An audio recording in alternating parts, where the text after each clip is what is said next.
Good morning, everyone. Hope everyone is enjoying the conference. I'm certainly enjoying it. Dissecting Rails. So this is an idea that I want to share with you and see how it feels. My name is Ratnadeep. I'm RTTP on the Twitter. You can find me there. I have traveled from Pune, India for this conference. So I think that by traveling this 7,767 miles, I am the one who came from the furthest away. But you know, yeah, actually, I will be attending another conference in Houston as well. So I thought maybe I should divide that into two. So that's still 4,000 miles. So if anyone is still more than 4,000 miles away traveling here, get in touch. Let's talk. Yeah. I'm a digital nomad apart from being a Rubyist. So what I do as a digital nomad is I go to some of the Himalayan peaks at 18,000 altitude and write some Ruby code and then claim that it's a highest altitude Ruby code. And then these are the places that I work from, where I get to have these kind of views. Yeah. So if you are into traveling and digital nomad, let's talk. Whyloveruby.com. So this is one of the projects that I built some 10 years back. You go onto this site and just tell why you love Ruby. And obviously, the most voted answer there is about the community. And I'm sure everyone here will agree to that. Ruby Vernac. So this is another side project I just want to quickly talk about, as we are talking here about inclusivity, and I deeply appreciate that. Here is a code. Is it a code? It is a code because it's a syntax highlighted, right? I'm sure you don't understand it, and it's a working code. I can execute it. Now, you're not understanding that, you're confused. Whatever feelings that you have, save those for now. I will tell you that this is a Ruby code. You see, you will still not understand the code, even though it's a Ruby code and everyone knows Ruby, right? The barrier is not Ruby. The barrier is English, right? And so the Ruby Vernac, what it does is it allows writing you code in your mother tongue. Now, you have saved that feeling of how it feels to look at that code. 95% of the world's population does not have English as their native language, and that's their feeling, right? If this intrigues you, let's meet, let's talk. I have tooling. You can quickly generate something in your language as well. Yeah. Now coming to the main point, dissecting Rails and the reason why. So I work with a lot of freshers, and what I see is when they are learning the Rails, it has gotten so big, 18 years of evolution and incremental updates and whatnot. It's very hard. The surface area is really, really big, right? And then even if someone is really curious and wants to learn Rails, there are so many places where he has to explore, and then it's tiring. So sometimes what one has to do is just assume that this is a magical part and it just works. Let's go with that, right? So that's what I feel of fixing by having a dissecting Rails. And how I'm going to do that? Instead of having an Hello World application and having that application as your first application, learn small parts of the Rails. So how? Start with Ruby. I have seen many people run Rails directly. Not good. Start with Ruby. Second, continue the learning bundler. Build some gems, even with simple logic. What's next? Using the rake and understanding how that can be used for automation. What's next? Using rack for building a simple application. What's next? ERB and templating. What's next? DSL, RSpec, active support, active record. The reason I think active support is something that should be learned as a unit instead of going with the Rails is that's where you understand Rails and Ruby differentiation. Yeah, I'm still working on this. If this is something that interests you, let's talk. Thank you. I'm Chris. I'm a senior staff engineer at Shopify. One of my passions is academic research on the Ruby programming language. And I want to present to you today a brand new peer-reviewed academic research paper on Ruby. This is research by Sophie Kaliba. It's not my work. She's a doctoral student at the University of Kent in the UK. I'm just advertising the work with her permission. So Sophie looked at call sites. A call site is somewhere where you call a method in Ruby, and call sites are absolutely everywhere. So traditional method calls like user.send welcome email, that's of course a call site, but also if you access like a field on an object, that's really a method call in Ruby. Operators in Ruby are also really their method calls, so those are call sites as well.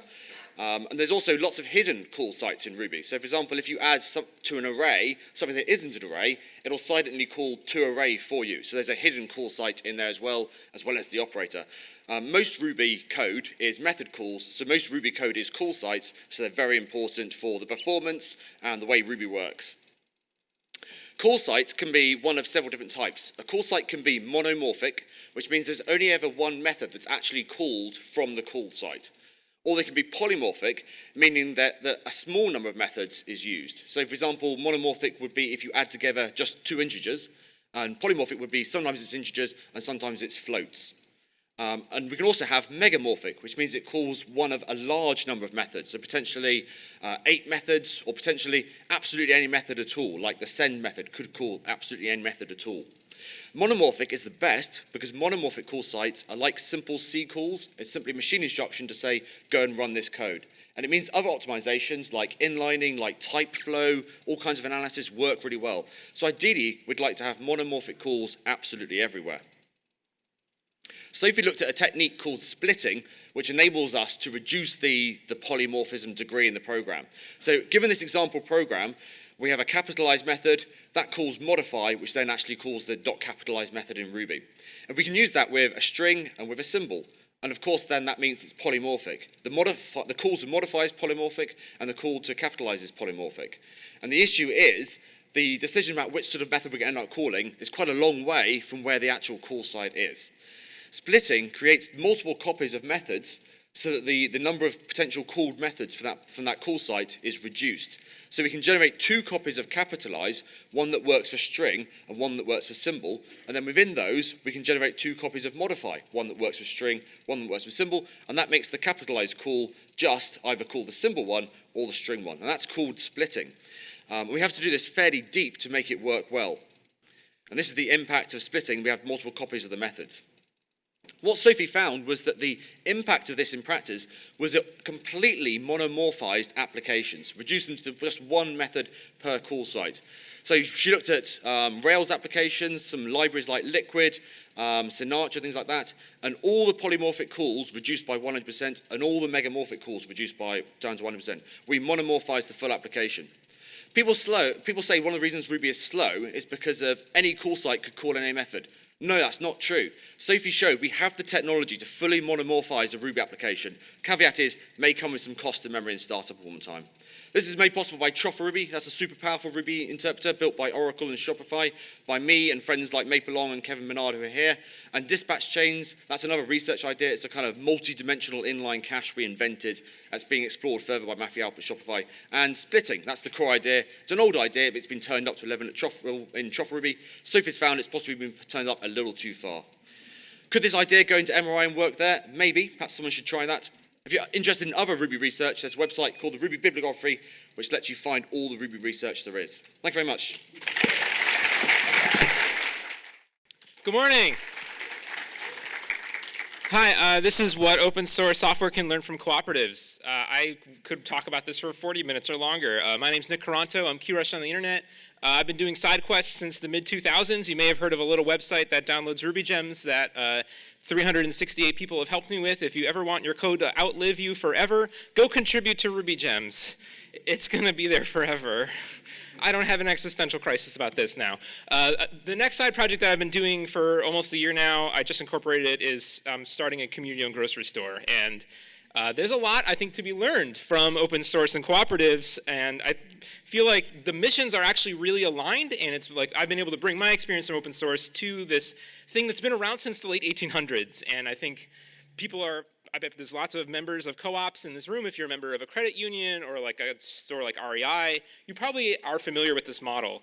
Cooperatives are people-centered enterprises that are jointly owned and democratically controlled. I feel like this feels so similar to open source projects, and I think that there's a lot the two can learn from. I was looking at different, how are the principles of these two things aligned with each other? So I was like, hey, what's the open source principles? Haven't looked at these in a minute. Transparency, that sounds good. Community, hi, here we are. Collaboration, yeah, we do that. There's a website or two that's good at that. Release early and often? Okay. Also, inclusive meritocracy. Why is this? I won't go into that. That's a different talk. Okay. So what are the cooperative principles? Voluntary and open membership. Basically, anyone can be a member. Democratic member control. So you have a process for voting, and you use democracy, a word that we should like, to do that. Members economically participate in it. Usually you pay to get in, to be a member, and then you get usually an equal share of any profits that happen. Autonomy and independence. So you don't sell out. Well, you don't like that for open source either, when an open source project gets taken control over somebody, and that's co-ops are very similar. Education. You want to make sure that you train members to be productive, and you train your community. My favorite one, P6, cooperation amongst cooperatives. There's not really just friendly competition, but like an active encouraging around cooperatives to work together. And of course, concern for community. These feel like open source values to me. They're very, very similar. How are they funded? Open source, we have donations, crowdfunding, there's great foundations, grants. If you're smart enough, you figure out how to make money off your open source project. I haven't done that, do that. Friendly billionaires that are probably employing you here. That's really great. How are cooperatives funded? Well, the members pay into it. And then basically it looks the same except for one really key difference, that you can have debt, right? You're a corporation. And I think that's an interesting model. I don't know how that would work for an open source project. Thanks. How do these projects govern themselves? Open source. Well, there's autocracy, right? Like someone makes all the decisions. Thanks. There's democracy, hopefully. Benevolent dictators for life and core teams. Of course, there's always like, hey, you just dump a piece of code. Or, there's that one hero who maintains a critical piece of infrastructure. Cooperatives have democracy as a rule. That's how they work. Everyone's ownership is equal, and then you figure out how to bring people along on that and vote, and you also have a way to make meetings and things productive. I've been in so many open source meetings where, boy, I would love for things to have been voted on. Way more to raise past 5 minutes that really appeal to both open source and cooperatives. How you raise money, how you make sure you delegate work or you die, how you build a community, DE&I. Very extremely important for both. And then what happens if you want to move on from that project or that co-op? So there's a ton here. I would love to talk more. There's a bunch of amazing websites out there to learn about co-ops. usworker.coop is the one to learn about worker co-ops. And then if you are interested in like starting something, start.coop is really a great resource as well. Thank you.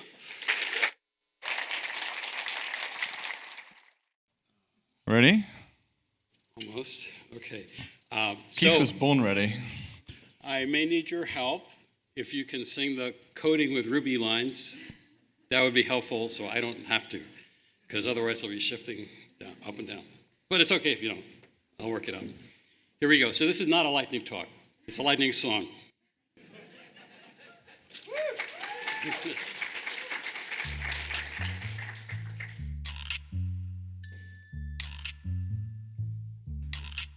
Oh, when the sun goes down, my screen's the only thing I see. This troubled world recedes, leaving just my code and me. Just me and Ruby, keyboard and screen, oh yeah. Problem solving and building make me serene. Coding with Ruby. Ruby's lean, clean, and mean. Coding with Ruby. Best language I've ever seen. Coding with Ruby. The language I love. Coding with Ruby. It's like it came from above. Coding with Ruby. Ruby. When OO's not enough, and I need me some FP. I pull some lambdas out and solve the problem 1, 2, 3. Just me and Ruby, keyboard and screen, oh yeah. Problem solving and building make me serene. Coding with Ruby. Ruby's lean, clean, and mean. Coding with Ruby. Best language I've ever seen. Coding with Ruby. the language I Coding love. with Ruby. Seems like it came from above. Coding with Ruby, Ruby. Dance time.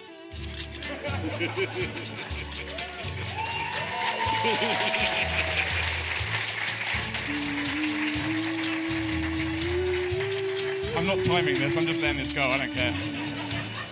Just me and Ruby, keyboard and screen, oh yeah. Problem solving and building make me serene. One more time. Coding with Ruby. Ruby's lean, clean, and mean. Coding with Ruby. Best language I've ever Coding seen. with Ruby. The language I Coding love. with Ruby.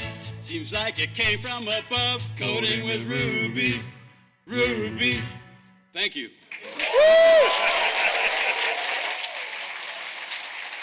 And it was under 4 minutes. So, I'm Jahua. I'm a junior at Brown. I'm here volunteering, and full disclaimer, I learned all I know about Ruby last night. But I'm going to be talking about church numerals. It's a functional or lambda way of representing numbers, and I think it's really cool. And I think there's some cool sugar that appears in Ruby that I think is relevant. So the big idea behind church numerals is that a lambda that represents the number n will take in a function f and apply that function f n times. For example, we could have 0, which takes in a function f, and it's actually just the identity, so it'll just return this identity. We could have 1, which takes in a function f and just returns f. 2 could take in a function f and return f composed with f, and so on and so forth. Which is cool and all, but these are all just lambdas so far, so maybe we want a way to convert these lambdas into numbers, and the easiest way to do that is we're just going to apply the adding 1 some n number of times to 0. So we can do this church to number, which will take in a number n, and it's just going to apply n to 0. It's going to apply this adding 1 to 0 n number of times. So now when we do, cool. And so the fun thing about this is that we can also do like successors. What does it mean to be the next number after something? We're going to take in a number, and this is going to return a function that's going to apply this function, that's going to apply this function n times and then apply it one more time. So for example, 4 would be the successor of 3, 5 would be the successor of 4, and we can just sanity check this. Cool. And this composition thing is actually really cool because we can do more things with it, like adding 2 numbers. If we add n and m, this is really, we're going to apply f n times and then apply it m times again. So if we do add 4, 5, cool. And then I'll just leave with these 2 last things. We can multiply things together. And what that means, this is actually a bit weird, but I'm going to do the act of doing something n times and doing that whole thing m times. So that's actually really simple. We can just compose n with m. So if we did something like mult of 3, 4, cool, we got 12. And I'll kind of just leave this very cool little thing, and I'll leave you to ponder on this. So we can actually do powering too. And this is a bit surprising, but it turns out to just be this. So we can 3 to the power of 4. Cool. And that's all. I think it's really cool stuff. Yeah. Hey all, I was originally going to give a talk about teens building a nonprofit with financial transparency. The tech for that turned into a whole full-length talk, so I'm going to talk about this instead. Whimsical features and junior developers. My team is majority high school, gap year, and college age, and I wanted to talk a little bit about my own experience back then when I was a junior and applying that to my own team currently. So, bit about me. My name is Max Wofford. I'm a tech and design lead at a fiscal platform for nonprofits called Hack Club Bank. So if a high schooler wants to run a hackathon or something like that, they can do it under our nonprofit entity. And bit of a change in direction, but I think coding can be one of the most amazing magical experiences. And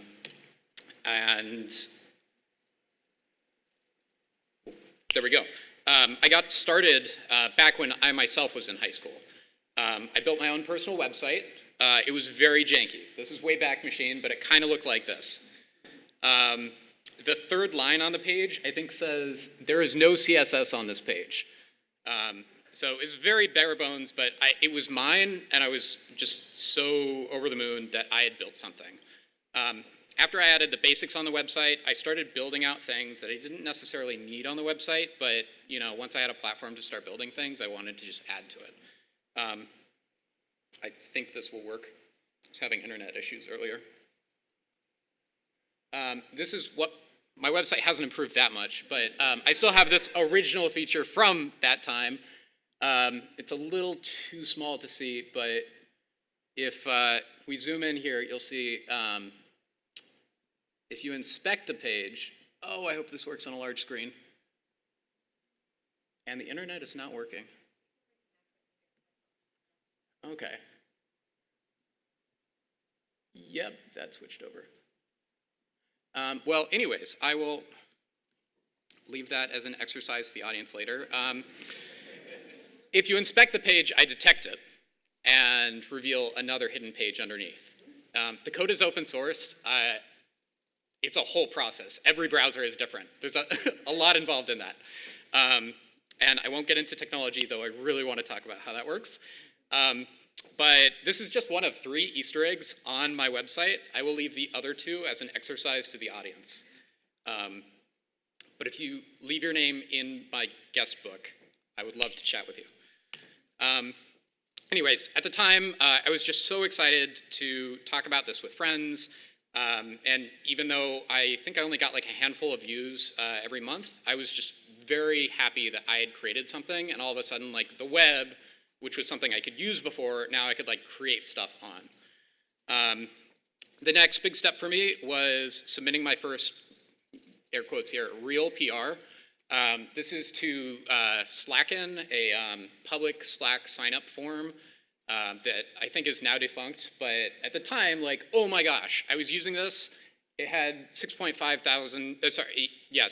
thousand stars, and it was feeling very real. And even though my PR is only 13 lines there, and I think got merged in before all the comments were addressed, may have broken a couple people's deployments. All of a sudden, I talked about this before, I was a user, and then I became a contributor. I could actually edit something that I was using. Anyways, fast forward a little bit. I'm working on Hack Club Bank, and I want to make sure to provide a similar experience on onboarding for first-time pull requesters, first-time contributors, things like that.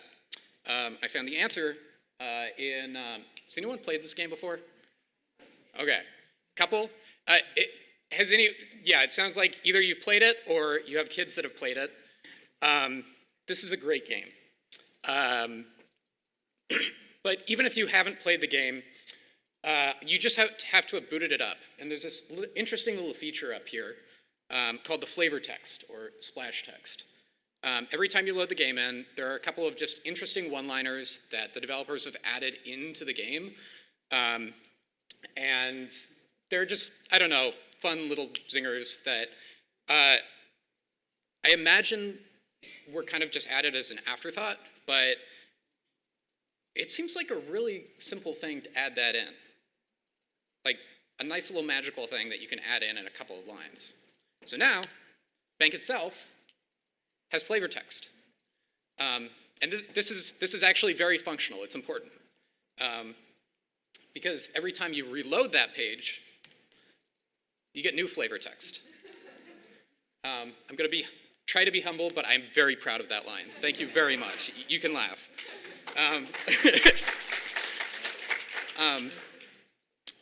But what this also means is now for our team, we can set the expectation of, if you get invited to bank, if you start working on Hack Club Bank, you can make your first pull request and get your own Hello World into production within the first couple of days. Even if you haven't played with Rails before, you just need the general purpose knowledge, and once you start contributing, you can say like, I have edited this, and now I can start adding more complex features in, adding more bug fixes. And subsequently, we have a lot of our contributors adding actual bug fixes and features. Not these are cool, but like actual big contributions within the first couple of weeks. So I will just quickly skim through a couple of these that I'm very proud of. Some are jokes, some are slogans, some come from Futurama. Don't make me ruin the code of conduct on stage. Come on. Anyways, if anyone here has a teenager who wants to get involved in open source, Hack Club, there are posters on the sticker table.